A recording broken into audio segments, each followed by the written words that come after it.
What if you write in two unrelated industries? I mean, you own sites in two completely different industries. How do you handle your profile, or any insight on like what to watch out for in doing that? I'm sorry, if you write to many, or if you just happen sometimes to write? You actually write in two separate industries that are not related. I'm pretty sure that Google is smart enough to understand that you can write on several topics. I personally not only write about search marketing, but I also write about productivity on sites like Lifehacker, and I connect those articles to my profiles as well. Of course, there is always the rumor that Google loves highly relevant content. And if on your Google Plus account, you only put, for example, if you're a real estate agent and you only post real estate updates on your Google Plus profile, they say that profile ranks a lot better for real estate industry. There is a rumor like that. I haven't tested. For me, I just go natural. Whatever I write, I do authorship for that. I think natural does it. So potentially maybe 2 or 3 topics is somewhat reasonable. Experts can be a lot of people who are I'm expert pretty in sure, a few yes. things, but it's rare when you have someone who's an expert in everything. Maybe, Yes, yes. right? So Of that might be a course. little bit too spread out and sort of dilute the theme of that person's profile. So with the Google authorship, what do you do when you have content that you don't want associated with a person, but you want it associated with a company? It may just be one person who's been writing it for the site, but you don't want to personalize the content for that person. You really want it owned by the site. There is a common question like that. With Google authorship, the only thing you can do is make the content personal. If you don't want to make it personal, you don't go for Google authorship and you don't claim that content. There is also rel publisher markup, but it mostly about brand identity and connecting your brand to Google Plus page. It's not really about authorship. It is not in any way claiming the content authorship placed on that domain. So whenever you don't want to go personal, you just don't claim that content. That's the only way to go. Google does want to be personal with Google authorship. It does want to see real people behind content. If you don't want to show those people, then skip it. Yeah, this is definitely going to be a tough challenge for a lot of businesses because obviously people come and go, writers come and go. At the same time, we've been talking, all the preaching about social media and that you have to have a personality for your brand. You have to have people that are communicating on behalf of your brand. Then all of a sudden we want to pull back on that. We have to take away the by person to not connect with a particular profile.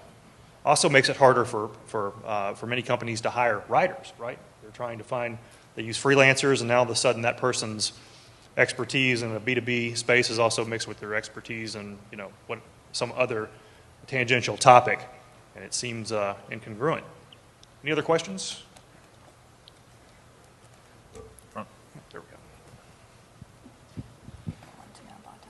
Question about authorship. I'm curious about how far back it'll go. I used to be a newspaper reporter, so in my case, I have thousands and thousands of bylines out there, but it was, going back to 2005, I guess. So I don't know if I set up everything correctly, am I going to start showing up, or is it going to kind of give new life to those articles that I wrote years and years ago? Or... Are you still contributing there? No. There is a Google Contributor To section, has the option you can choose if you're a current contributor or if you're a past contributor. So in your case, you can claim all those bylines, but you just choose past contributor, showing Google that you are not that's old content and you are no more contributing there. Makes sense in your case. I'm not sure how it reflects on the authorship results. I'm pretty sure it will still show your photo in search results, but I'm not sure if it in any way will affect the Google author rank, which is still a mystery. So, but there is an option, and if Google gives it to us, why not try? I think another thing that Anne mentioned in her presentation is that you have to link there has to be a profile on the site where the item is published, and that profile has to link back to your Google Plus profile. So if you used to be a journalist for a paper, your stuff's probably archived, but they probably don't continue a profile on you. And if they do, they're probably not going to try and link it to your Google Plus profile. And if they try that, you might have a way to say, wait, no, and then you can pull in oh, I used to contribute. So depending on how far along flexible ago your publishers are. you wrote for them, it might not even be an issue at all. Yeah, if you're still in contact with your publishers, for those you were contributing to, and that's a powerful platform that would obviously make your authorship, your author brand seem better to Google, I would go for that. Great. Any other questions? Can we do it on time? So Dave, as you were going through the whole KML thing, I followed all the steps, and at the last slide you said link to, and then you had the blurb. And I kind of missed in that last step where do you put it, where do you link to it? Like The KML? Yeah, where do I put the KML and how do I make it known? If you go back, when you look at the slides, when you go back to one of the I think it was the second or third example, it had a little KML. If you upload it into your WordPress and your uploads just as a media file or through FTP, you just link to it from there, and it'll come, and you can pull it in. The one thing to watch is if you do upload it, and then you start kind of tinkering around with it, and you're like, oh, we missed a marker, we missed this. I highly suggest uploading it with a number or something else, because it seems, at least with my hosting and the one example I tend to use most, it seems to get cached a little bit, and it doesn't seem to want to update the XML, and it frustrates me. Okay, any other questions here? So I've got a question for the panel. You could give one tip for creating engaging content for everyone here in the room. What one thing would you say that everyone needs to know to create engaging content that's going to resonate with their audience, with the people they're trying to reach? My own rule of thumb, I'm always asked, what do you think is the quality content? My only rule of thumb is if I like it, if I would read it and I'll find it useful, engaging, and I like it, then everyone will as well. Just be honest. Okay, great. Dave? Teach them something. Teach them something about as long as it's applicable in some manner to your business and what you're doing. Just teach them something new, become that leader, become that authority, and share more than you're trying to take.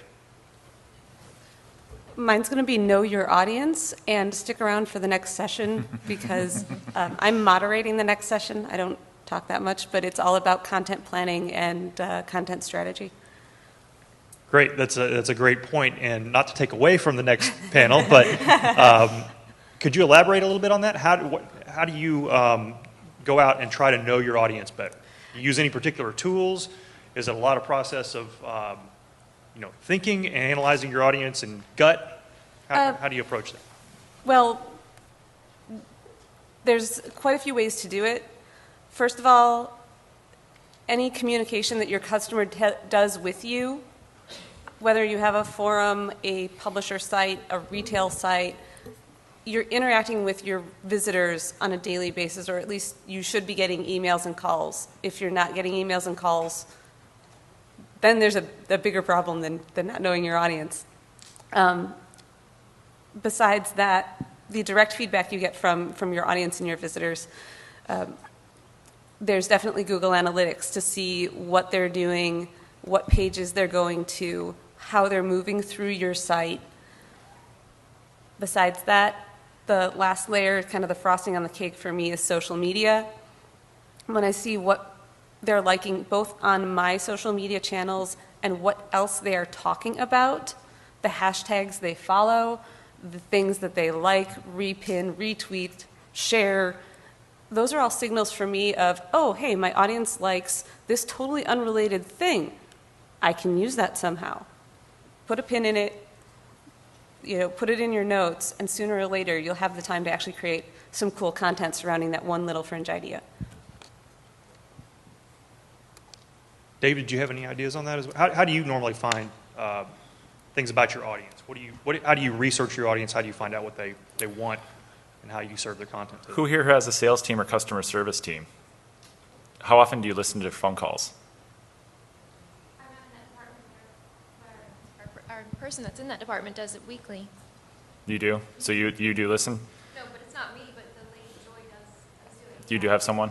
Okay. Yeah, it's very important customer service for us. Listen to what your salesperson is saying and how they're responding to it. What terminology are the people responding back to it? Are they calling the widget the same type of widget? Are they calling it something different? And it also pay attention to where they're located. That's a great source for me that I've used in the past to try to understand. I'm just talking to, at the agency level, talking to the clients and understanding what Google keyword tools say is seasonality and what their seasonality is, and then trying to find that happy middle spot in the middle. Middle. Good point. One word could change things, right? You could get one single way that your audience talks about things from the way you try to project their language, and all of a sudden you have 1,000 STEM terms, right? Yep. Creates a lot of different content ideas. Was there a hand coming up over here? Any other questions here? So I have another question as well. How do you approach long-term content planning versus sort of fluid, kind of in the moment content planning? How do you assess current ideas when you're going to write on the fly versus looking out a week, 2 months, 3 months? Anne, you want to? It's hard to me because I blog a lot, and that means creating ideas on the fly and responding to currently hot trends. To me, to plan the content ahead means to get somehow motivated. For example, if I have Twitter chats with my audience weekly, whatever it takes, I will plan it 3 months ahead, and I will have topics. I will write content for those Twitter charts, and otherwise, honestly, I don't plan too much. As a blogger and as an active blogger, I blog a lot.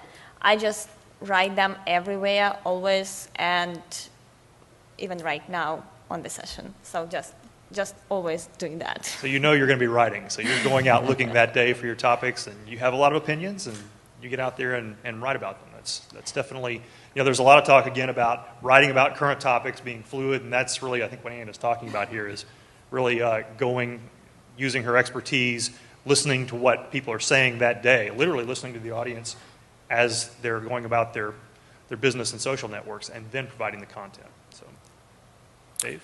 What I try to do is, some of these tools can take some time, developer resources, creating infographics, they all take resources. I try to pick 4 categories or 4 different broad ideas and space them out every couple months, so almost 1 a quarter. And that's our big project for that month. So we have some research, we can do some push, we can put some resources behind it and really do it right. And then in between all of that, I try not to schedule too far in advance because there always is, something new could happen tomorrow, especially in the SEO industry, but even in any industry, things can change from one day to another. I try to plan out at least a month, so if someone is to go sick or someone, takes a vacation, at least we have some content in the hopper. Beyond that, I go more at category level, and maybe I have an idea bucket and seasonality, and we kind of pull from different things, and then I try to line it up so that I'm always at least 3 to 6 weeks out. And that's how I tend to do it.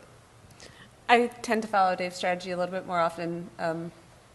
I'd love to be like Anne and constantly publishing, but there's just so much content to possibly cover that thinking about it that way, it's like, no, that's too much pressure on myself.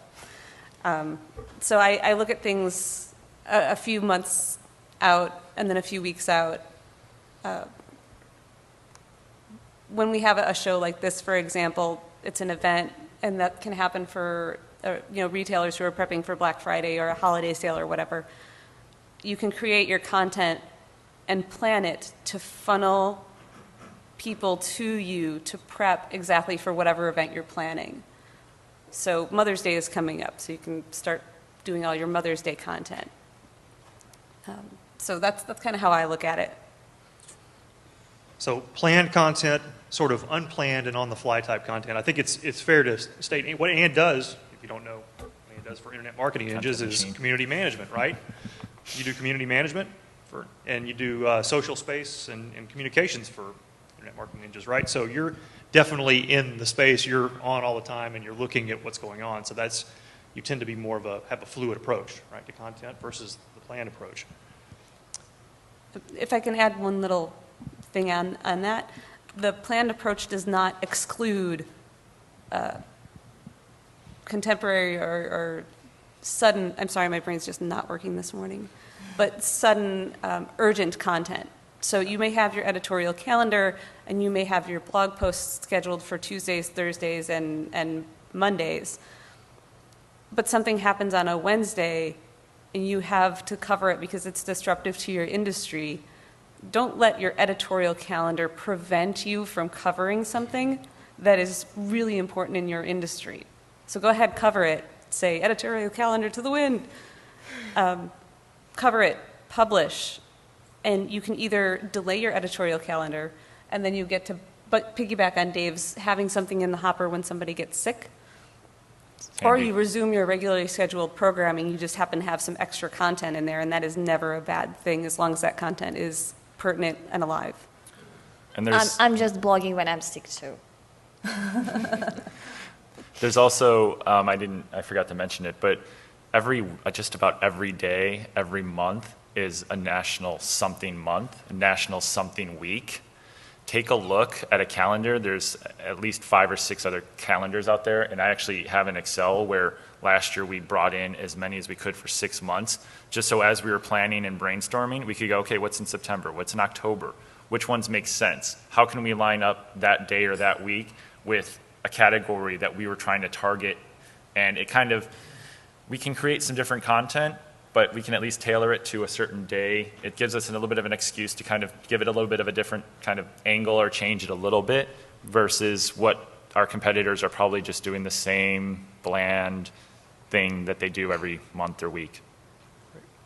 So Dave, you just mentioned brainstorming and group and team brainstorming, and I'm sure probably a lot of us here who do produce content individually can find ourselves banging our heads against the wall trying to think of new things from time to time. So can you talk a little bit about brainstorming and how you approach it?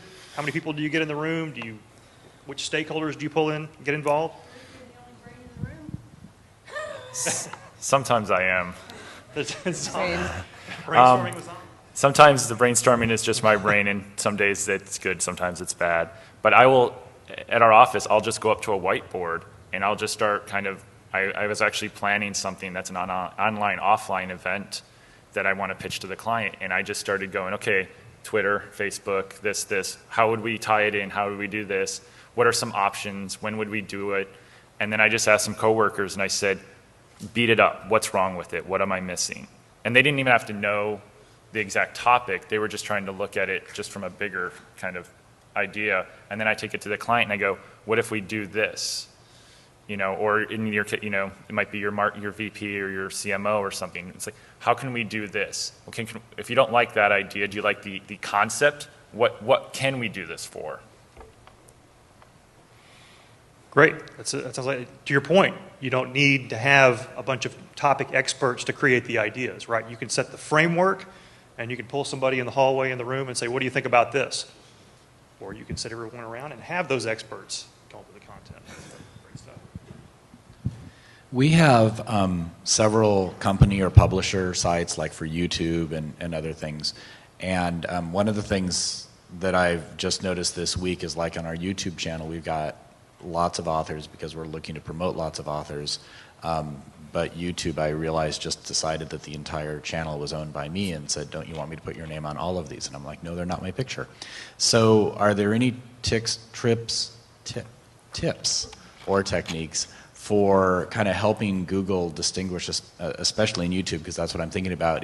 But in any situation where you've got multiple authors all in that same publication, because it doesn't seem like they have the same level of kind of byline control that you get in like newspaper publications. But we kind of need that, but they're sort of assuming it's just, you know, one kid with a camera making pictures of themselves. So how do we manage that?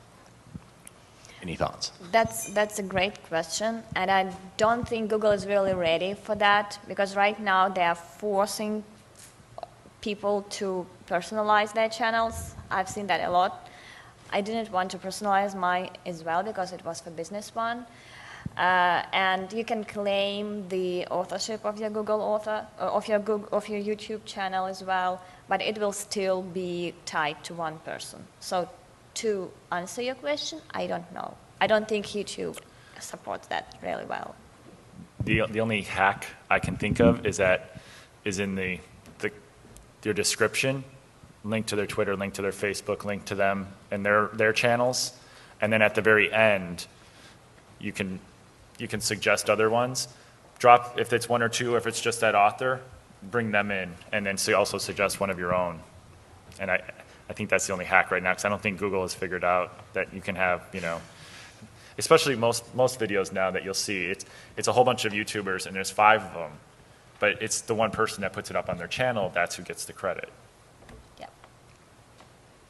What about for the people that have like several channels? Because mine are theme-based. Mm-hmm. You know, do I tie all those channels to my one link? Or, you know, because I didn't set them up that way. You know, they all have their own email and YouTube and, you know. I'm not sure. I know that Blogger, the also Google platform, supports different Gmail accounts tied to your Blogger. They can be tied to one Google Plus account, all of them, even inside. I'm not sure with YouTube, but you can totally link to your Google Plus account and claim the authorship of all your YouTube channels. But whether you can make them like your name, do you know? I don't know. Associated through associated Gmail account. I have never tried that. I know that Blogger does that. I'm not sure about YouTube, but I would definitely tie them all to my personal Google Plus account. That's what I would do. Great. Well, that will conclude this panel. Please give a big round of applause to Ann, Dave, and Christina. Thank you. If you have any other questions, you can come